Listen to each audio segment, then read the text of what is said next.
Any term that we use for race is problematic. Any term. Okay? Now, I grew up in the era where you said white or you said Caucasian, and then you said then you also said Negro and Oriental. It always seemed to me that in a way, it does seem now that the words Caucasian, Oriental, and Negro were the most descriptive because they kind of said race, which is, of course, a collection of features. Those features include skin color, the way the eyes are shaped, hair texture, the way the nose is shaped, and the width of the lips.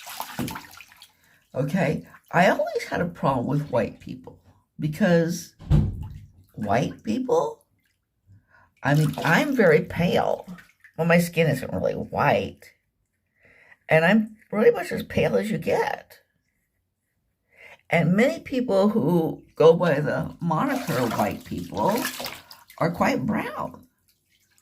A lot of them from tans, some of them not from tans, but a lot of them have skin that would be considered brown. A lot of, people who are called black people don't really have black skin. They have brown skin and sometimes quite light brown skin and sometimes even pale skin or fair skin. And of course, as far as people called Asians, the features can be quite varied. Um, you know, Oriental to a large extent was about the shape of the eyes, which is the tendency to have a monolid and have eyes that are slanted. Okay, they also had other characteristics, which is a kind of what we called yellow skin, but it was more like a kind of gold. A very common skin type would be kind of a light brown, which is kind of gold brown. And sometimes they are quite as fair as some people called Caucasians. Okay, and of course, the term is Asian American. We call people Asian Americans. And of course, those include people who would have been called Orientals, but it also includes people who might have been called whites. The Indian people usually have round eyes but brown skin. And then also African Americans. African Americans means, of course, it's taken to mean sub-Saharan Africa. But Africa is a pretty big place. And the people who live north of the Sahara in Africa, people who live in Egypt, Algeria, Morocco, those countries, tend to be what would be called Caucasians. They don't really look the same as people who are sub-Saharan Africans. So I'm just putting it out there that all of these terms are problematic.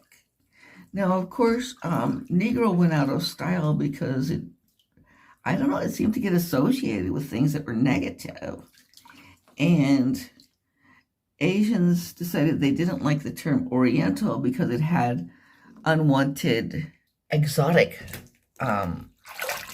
connotations. And of course, there's not much exotic about not having an extra fold in your eyelids. Okay. I also have a problem with the whole thing of people of color. Isn't beige a color? I mean, peaches and cream a color? And also, it tends to put, it basically means that you put